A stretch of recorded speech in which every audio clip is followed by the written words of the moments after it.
Turpaso მეგობრებო, ვაგრძელებთ ჩვენს გადაცემას. ივერია პლუსი კვლავ ეთერშია. სასიამოვნოა პირველ ჩვენს გადაცემას უკვე ასეულობით მნახველი ყავს. რა თქმა უნდა მივესალმებით, მაგრამ ალბათ მეტია საჭირო და იმედი ყოველთვის გვაქვს თქვენი რომ გამოიწერთ ჩვენს არხს ივერია პლუსი. მეორე ვიდრე ჩვენ სტუმარს წარგიდგენდეთ კიდევ ერთხელ ჩვენი სპონსორის შესახებ ხო? მოგესალმებით მეგობრებო, ისევ და ისევ ჩვენ გვერდით არის ჩვენი მხარდაჭერი კომპანია ვიტამინი ფაუერსი, პირველი ქართული საკვებდანაყოფების კომპანია, ახალი ძალა სპორტში. მადლობა მათ გვერდში დგომისთვის. რომელიც ასევე ივერიის სპონსორია. რა თქმა უნდა, ხაშურის სპონსორია და გვამარაგებს ახალ-ახალი ვიტამინებით. მადლობა მათ. ძალიან კარგი. დღეს კი ჩვენი სტუმარია ჩვენი რაიონისთვის, ჩვენი მუნიციპალიტეტისთვის ალბათ ყველასთვის ცნობილი ივერიის ყოფილი მწვრთნელი, ანალიტიკოსი შეგვიძლია ვთქვა, ბატონი ვასიკო კოვერცი. მოგესალმებით. მოგესალმებით, მადლობას მოგიხდით მოწვევისთვის და ძალიან სასარგებლო საქმეს აკეთებთ და გიშურებთ წარმატებებს. ვასე მოდი პირველ რიგში დავიწყოთ წინა გადაცემაში გქონდა შეხება ამ თემაზე. კარგი, უპირველესი კითხვა, ბატონს სხვა უამრავი გვექნება კითხვები ბუნებრივია, მაგრამ აი რა უნდა გაკეთდეს? ზოგადად ქართულ ფეხბურთში თუ გნებავთ და რა თქმა უნდა ჩვენ რაც გვაინტერესებს ივერიისთვის რომ გულმა აღმავლობა განიცადოს და ისეთი გუნდი შეიქმნას რაზეც ყველა ვოცნებობთ და რაზეც მთელი ხაშვილი ვოცნებთ. პირველ რიგში აუცილებლად უნდა გადაიდგას შემოქმედი ნაბიჯები სახელმწიფო ჩართულია ფეხბურთის განვითარებაში, თანამონაწილეობს ფინანსურად და ამას ჭირდება შემოქმედი ნაბიჯები. ყველა გუნდმა ასე რომ ვთქვათ, უნდა ისწავლოს, სახელმწიფო აღარ იქნება არასდროს ისეთი, რომელიც ასე რომ ვთქვათ, გამონათქვამი როგორც არის, თევზს მიცემს ფეხბურთს, სახელმწიფო მიცემს ანკეს და ფეხბურთმა უნდა შეძლოს. შეიძლება ითქვას, რომ აი ამ პროექტმა როგორც ასეთი აი საკლუბო დონეზე ვერ გაამართლა ზედიზედ. როგორც ჩემთვის არის ცნობილი, საკლუბო დონეზეც იგეგმება და მე დარწმუნებული ვარ, რომ რამოდენიმე წელიწადში ჩვენი კლუბები შედეგებს დადგენ მაგ პროგრამიდან გამომდინარე. კარგით, აი შემდეგი ნაბიჯები. შემდეგი ნაბიჯები უნდა იყოს აუცილებლად ფიქრი იმაზე, გუნდმა როგორ შეძლოს ღირსეულად მოიძიოს სტარტები. პირობითად რო ავიღოთ, დაფინანსება ფეხბურთის განვითარების ფონდისგან ხდება, შემდეგი გათვლით. პირობითად რო ვთქვათ, უხეშად რო ვთქვათ. რა თანხაც არის საჭირო გუნდის მონაწილეობისთვის და ღირსეული არსებობისთვის, ფაქტურად 50%-ს თავის თავზე იღებს სახელმწიფო. და ყველანაირად ხელს უწყობს გუნდს იურიდიული ბაზით და კიდე სხვა საშუალებებით, რომ გუნდმა შეძლოს და თავისი პროდუქტი გაყიდოს. ფეხბურთის პირველი პროდუქტი ფეხბურთელი. დაბოლოებას მოვიცი პროექტის ნაწილი ასია, თუ სპონსორს მოიძიებ, იგივეს კი თუ 50%-ს გიმატებს სახელმწიფო ფედერაცია. კი, ეგეც ძალიან დიდი სტიმულია გუნდებისთვის.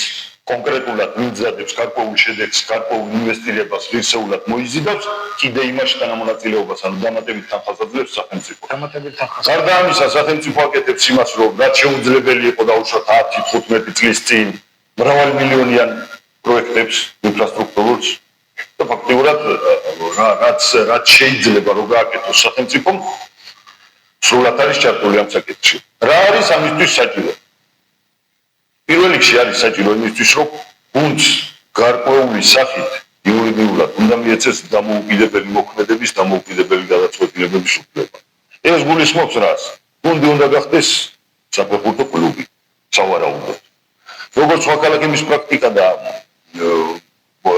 გამოცდილება აჩვენებს სხვადასხვა ქალაქში დაუშვათ მუნიციპალიტეტმა ზოგან ნაწილობრივ გარკვეული პროცენტული შეფარდებით გახადა კერძო საქმიანობა ფეხბურთი ზოგმა მთლიანად გახადა ეს ყველას ინდივიდუალურად განსაცვეთია მაგრამ აუცილებელია ის რომ ინდივიდუალური კონკრეტული დაინტერესებული ადამიანის ჩართვა მოხდეს ამ საქმეში. ეხლა ცოტა შორს რო წავიდე. ამ პროექტის მიხედვით მუნიციპალიტეტს აქვს უფლება რაღაც თანამონაწილე იყოს იმ კლუბისა? მუნიციპალიტეტს ფინანსური თანამონაწილეობის უფლება არ აქვს. აქ არის ლაპარაკი მხოლოდ და მხოლოდ იმაზე გუნდის მმართველობა აი დაუშვათ მოვიდა ინვესტორი მაგალითი ვთქვათ მოვიდა ინვესტორი რომელმაც დადო პირობა ამ პირობის საფუძველზე მემორანდუმია თუ აუქციონია ამ საფუძველზე გადაეცა გუნდის საქმიანობა დაფინანსება და ყველაფერი და დაუშვათ 20 წელიწადში ამ ინვესტორმა არ ვერ შეასრულა თავის პირობა საქმიანობა ხომ უნდა დაუბრუნდეს საქართველოში გასაკვირია ან დაუშვათ მოდის ინვესტორი რომელიც ხვალაპირებს ფუნდამენტური პრინციპები დაუშვათ სახელი შეცვალოს გუნდის ან რაღაცა გარკვეული სახის მონაწილეობით მუნიციპალიტეტი რჩება მაგრამ ეს არ გულისხმობს ფინანსურ მონაწილეობას აი რაში შეიძლება დაუშვათ დარჩეს ინფრასტრუქტურულ საკითხებში შესაძლებელია რომ დარჩეს დაუშვათ ჩვენ რო ეხლა სახელმწიფო მის გააკეთა რომ რაიონში სტადიონია სიტყვაზე ვთქვათ სახელმწიფო მის გააკეთა რომ გუნდს თავისი არსებობისთვის საჭირო 50% აქვს ეს ძალიან დიდი რამეა და ეს არის ყველაფერი ეს არის ერთიანობაში ის რითაც ფეხბურთს შეუძლია ინვესტორს კერძო სექტორს ესაუბროს და მათ საკითხებში მუნიციპალიტეტსაც გარკვეული როლი აქვს რა თქმა უნდა მაგრამ ეს როლი არავითარ შემთხვევაში არ გულისხმობს გუნდზე პირდაპირ ფინანსურ დახმარებას უბრალოდ გაწყვეტილი ვახოთ იმის შორეულ 90-იანებში თქვენ დროს მთლიანად მუნიციპალიტეტები ყავით მთლიანად ეს ფინანსები და ასე თუ ისე რაღაც მაინც გამართული ინფრასტრუქტურა იყო ფინანსების თუ სახალხო მდგომარეობა არის მაგრამ რაღაცა იყო და ნორმალური პირობები დიახ საქმე იმაშია რომ სახელმწიფო მაგვალდებულებას თანდათან იხსნის სახელმწიფო ცდილობს რომ ფეხბურთი წარმოადგინოს როგორც სიცოცხლის უნარიანი ორგანიზმი გახდეს ფეხბურთი ისეთი ორგანიზმი რომელიც თავის პროდუქტს გაყიდის და თავის შემოსავალს ღირსეულად მიიღებს. იყო ქონდა პრაქტიკა იმისა რომ დაუშვათ ვახსოვს ივერია დიდი ხნის გუნდია, საუკუნის გუნდია და ივერიამ გაიარა საბჭოთა ფეხბურთი მაგალითად. სადაც ყველაფერზე განვითარების პროგრამაზე, ფინანსებზე, ყველაფერზე სახელმწიფო იყო პასუხისმგებელი. გაიარა ივერიამ 90-იანი წლები. იყო ძალიან აღნიშნეთ, იყო პერიოდები, როცა გუნდს ფინანსურად შედარებით მეტნაკლებად კარგად ჰქონდა საქმე, მაგრამ არ იყო სტაბილური. ისე რა საინტერესო ის იყო, ასეკო. მე მახსოვს ახლა 80-იანი წლებში ესე პირველი მდივანი რაიკომის პირველი მდივანი თუ ფეხბურთი უყვარდა, მაგარი გუნდი ყავდა იმ რაიკომს. თუ ფეხბურთი არ უყვარდა, არაფერია თქვენ დროს ასე იყო, ასე იყო. პრაქტიკა მისი აჩვენა, რომ ეგეთი დამოკიდებულება ფეხბურთს სიცოცხლის უნარიანს ვერ აყალიბებს. თურქეთის ფეხბურთი, აი ახლა რაც გამახსენდა უბრალოდ 90-იან წლებში მე მახსოვს ახალგაზრდა თურქეთის გუნდს ვინმეს რო ეთქვა ახალგაზრდა დინამოს შეხვდი თურქეთის გუნდი უარს ეთქვა და რა მინდა იყო ესე იგი ისეთი ბუმი 90-იანი წლებში რა გააკეთეს ამისთან მსგავსი რაღაცას თქვენ საუბრობთ ახლა კონკრეტულად დეტალებში ვერ შევალთ მაგრამ აუცილებლად რაღაცა განვითარების დიდი პროგრამა დადეს რომლის კომპლექსური ნაწილი იყო საერთაშორისო ტურნირებზე შედეგების დადება მასობრივად ფეხბურთის აწევა ინფრასტრუქტურაში დიდი თანხების ჩადება და ამან მოიტანა მე ფეხბურთის განვითარება არა ქვეყანაში ასე მოხდა ფაქტი ერთია რომ ამ პროექტმა მეგონი დამეთანხმდა გარკვეულწილად მუშაობს ეს პროექტი განსაკუთრებით ნაკრებს როგორ ეთქობა ხო ეს ისეთი ნაკრები ყავს რა ვიცი თუ თქვა 20 წლის წინ და 15 წლის წინ უკვე წაგებისთვის იყავით გაწერილი დღეს შემოვლო ჩვენ ნაკრებს ჩვენი თავი ყველა ნებისმიერ გუნდთან მოგება ყველა თამაშს მოგება ინგლისის თვალით უფრო ფუტბოლი თამაშია სხვა რესურსია კიდე ამ პროექტის შედეგებზე რო ამოვწუროთ არამარტო ნაკრების შედეგი ერთი თვალსაჩინო მაგალითი ამ პროექტის შედეგისა და გარდა ამისა ფინანსური სტაბილურობა შეექმნათ გუნდებს. მომავლისკენ ხედვის შესაძლებლობა მიეცათ. მასობრიობა გაზარდა. მასობრიობა ძალიან. პარასხელიას ფაქტორმა კიდე ხო საერთოდ აი იმ დაწნების წარმატებებმა კიდე მართლა ბუმი შექმნა ქვეყანაში. ნუ ახლა მეტნაკლებად ზოგი მუნიციპალიტეტი შედარებით ინფრასტრუქტურით და კვალიფიციური მწვრთნელებით და ასე შემდეგ ამბობს შედარებით უკეთესად შეხვდება, ზოგი ნაკლებად შეხვდება, მაგრამ საერთო ჯამში ქვეყნის ფეხბურთს მთლიანობაში ეს ძალიან წააგდება. ეს ყველაფერი აუცილებლად პირდაპირ კავშირშია იმ პროგრამასთან, პირველი ნაბიჯი შეიძლება ასე დაუნა გადაიხადოს ჩვენი გუნდის შემდეგ დონეზე გადასასწრები. პირადად ჩემი მოსაზრება რო ვთქვა, ჯერ საერთოდ რო გავიაზროთ რაზე გვაქვს ლაპარაკი, გუნდი რომელიც ხვალინდელ დღეს ვერ ხედავს და მარტო დღეს გადარჩენაზე ფიქრობს, ეს ევოლუციური პროცესი ფეხბურთში რაც დღეს მიმდინარეობს საქართველოში, ასეთ გუნდებს უხეშად რო ვთქვათ, ჩაყარებს. და გადარჩენია მარტო ის გუნდები და ის გუნდები მოიცავენ მთლიან რესურსს ფეხბურთისა, რომლებიც შეძლებენ ააწყონ თანამედროვე სახის სიცოცხლის უნარიანი საფეხბურთო ინსტიტუტები. გადარჩენაზე მებრძოლი გუნდები მომავალში სხვას დამოკიდებულები გახდება. ისე ასეკო აგერ ევროპა გვაქვს მაგალითად და იქ მეოთხე და მეხუთე ლიგის გუნდებიც კი მსგავსი ინფრასტრუქტურით არიან და ყველა ასე არსებობს. ისე რომ შორს წასვლა არც გვინდა ეს პროექტი რო გახორციელდეს. ევროპული ფეხბურთს რაც შეეხება, ევროპული ფეხბურთი ძალიან დიდი სტრუქტურაა და რეგიონ ლიგებს და პროფესიონალ ლიგებს შორის დიდი ზღვარი გადის, ასე რომ ვთქვათ. იქაც ზუსტად ეგ არის საქმე, რომ დაუშვათ კომერციულად მომგებიანი გუნდები, ისინი სხვა განზომილება იქდა. გუნდები, რომლებიც უბრალოდ საზოგადოებრივ საწყისებზე და ნახევრად პროფესიონალურ ან სამოყვარულო დონეზე არიან, იმათი სპორტი სხვა რამეა. ამ სამოყვარულო ფეხბურთზე ასეკო აგერ ნახეთ ახლა ბაიერნის თამაში შეხვდა ახალი ზელანდიის გუნდს. ფაქტობრივად სამოყვარულო გუნდი იყო და ის მახსენდება ნიკანდრო ქელია რომ რაღაცა დედა რა იყო ეს მარტო რა იყო ეს რა იყო რა ქნის. კვაფაზე არ გავუტოვე საწყობი თან შემეწოდე. კარგი, ასე პირველი ნაბიჯი, უპირველესი ნაბიჯი რაც ჩვენ გუნდთან დაკავშირებით რა უნდა გააკეთოს? პირველი ნაბიჯი რაც აუცილებელია დღესდღეობით არის ის, რომ პროექტის სახე უნდა მიეცეს იმას, რაც გუნდს აქვს. გულისხმობს ეს ინფრასტრუქტურას, რაც აქვს, საქმიანობას, თავის დაფინანსებას, იურიდიულ ბაზას, რასაც ფეხბურთის ფედერაცია ქმნის, ეს არის ყველაფერი ის, რითაც შეუძლია გუნდმა ინვესტორს ელაპარაკოს. ამას უნდა კონდეს პრეზენტაციის სახე, ამას უნდა კონდეს დიდი საინფორმაციო რეზონანსი, ასე რომ ვთქვათ, უნდა გაიგოს ადამიანს შესაბამისი ადამიანების ყურამდე უნდა მივიდეს ეს ინფორმაცია, რომ გუნდი გზად არის კომერციულად სათანამშრომლოდ, გუნდმა უნდა აჩვენოს როგორ რა სახით, რა იურიდიული ფორმებით და რა კომერციული პერსპექტივებით იქნება პოტენციური ინვესტორის დახარჯული თანხმოვანი. მაინც ეს უპირველესი ალბათ ივერია კლუბი არ არის. აი ეს ივერია კლუბი არ არის და კლუბი ვერ გახდება სასპორტო სკოლის ბაზაზე. ზუსტად კლუბი რო გახდეს, იმისთვის არის საჭირო ეს ღონისძიებები, დასაცახლაო. აი ამის შემდეგ უკვე როცა ივერია გახდება დამოუკიდებელი საფეხბურთო გუნდი, საფეხბურთო კლუბი. აი მე უკვე შესაძლებელია განვითარებაზე ფიქრი და შემდეგ პირველი უნდა მოხდეს ის, რომ ადამიანმა შეძლოს დაინტერესება. იურიდიულად ეს რთული პროცესია. იურიდიულად არის რთული პროცესი, რა თქმა უნდა, ტექნიკური დეტალები აქვს თავისი და მუნიციპალიტეტი შესაბამისი იურისტების დახმარებით ამ საკითხს გამართავს, მაგრამ რაღაც შეუძლებელი არ არის, იმიტომ რომ პრაქტიკა გვაქვს, უამრავ მუნიციპალიტეტში მოხდა და თეორიულადაც არაფერი განსაკუთრებული არ არის, ასე რომ ვთქვათ. მე რამდენადაც ვიცი, თუ კლუბი არ შეიქმნა მესამე ლიგაში, ღმერთმა ქნასლა გადავიდეთ. მესამე ლიგაში არ დაგვიშვებენ.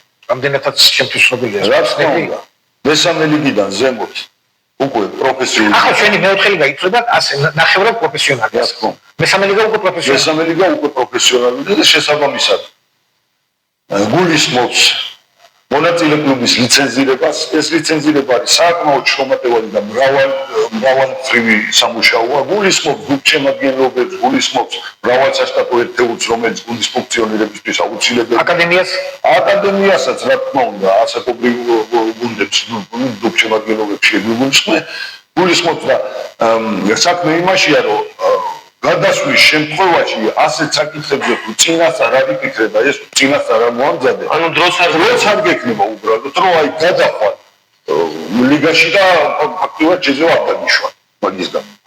ამიტომ ამბობ, რომ ეს საკითხები უკვე დაგვიანებულია, მაგრამ ჯერ კიდევ არის შესაძლებლობა. ანუ ეს რაც უნდა იფიქროს ივერიამ და რაც უნდა იფიქროს შეყოლო კლუბად ჩამოყალიბდეს ივერია. ეს არის პირველი ნაბიჯი არის მუნიციპალიტეტმა აუქციონის სახით უნდა შეძლოს ნახევრად კომერციული, წილობრივად კომერციული, ან მთლიანად კომერციული გახადოს საფეხბურთო კლუბი. ეს უნდა მოხდეს. კარგი, გასაგებია ეს თემა. მე ძალიან მინდა ახალ განსაკუთრებით ბევრი ინფორმაცია იქნება იმ რესურსზე, რაც ხაშურის ფეხბურთს გაჩი. ჩვენ ფეხბურთელებზე ვაპარაკობ, წმინდა ხაშურის ფეხბურთელები, აკაზრდილები, ჩვენი სასპორტო სკოლის აღზრდილები და დღეს ივერიაში ბევრი არიან ასეთი. მართლაც ძალიან ბევრი ბიჭები არიან, რომლებიც გადინება. მე ხო შტორმის იმას გადინება, მარტო შტორმი კი, შტორმის გუნდში 3-ია თუ არა? ჩვენი აკადემიის 3 გადინებული ბიჭი თამაშობს, მე გიორგი და ნიკა ტალახაძეები და ჩვენთვის ნაცნობი წინა სეზონში ჩვენი გუნდის ლიდერი გიორგი ლაცაძე. აი წარმომიდგენია, ეს რესურსის მობილიზება რომ მოხდეს და ჩვენ შევძლოთ ისინი დავაბრუნოთ ივერიაში, დიდებული გუნდი გვექნება. ჩვენი ადგილობრივი გუნდი აღარ დაგჭირდება სხვა ფეხბურთელებზე ფიქრი. პლუს კიდე მაგასთან ერთად არიან ვით ჯორჯიაში თამაშობს ჩვენი აკადემიის საზრდილი ბექა გუგბერიძე, საფეხბურთო კლუბ არაკში თამაშობს არჩილ კობერიძე, რამდენი არიან? ასევე არაკში თამაშობს ნიკოლოზ გრიგალაშვილი, დინამო თბილისში თამაშობს ძირითადის გელას საადრობელაშვილი, რა თქმა უნდა ძირითადის და ვიღაცა შეიძლება გამომჩეს პოზის ფიქრობა, ძალიან ბევრი არიან ესეთი ბიჭები. ასულები. არა და აი თქვენ სპორტ სკოლასთან შეხებული ჩვენ სასპორტო კარგად მუშაობენ ჩვენი მწვრთნელები. იგივე ვთქვა მევლო ლომიძე, იგივე ლომიძეები ავთო, იგივე გიოჩადონელი, კარგად კარბავშებს ზრდიან, კარბავშებს ჩვენი მწვრთნელები. აი მე იკარგებიან, აი მე ეს პრობლემა სულ დგას. თქვენ დროსაც იყო ეს პრობლემა. იგივე საკითხი ახლა რასაც ეგეც ზუსტად თემის ნაწილია. არის მაგ თემის ნაწილია რა თქმა უნდა.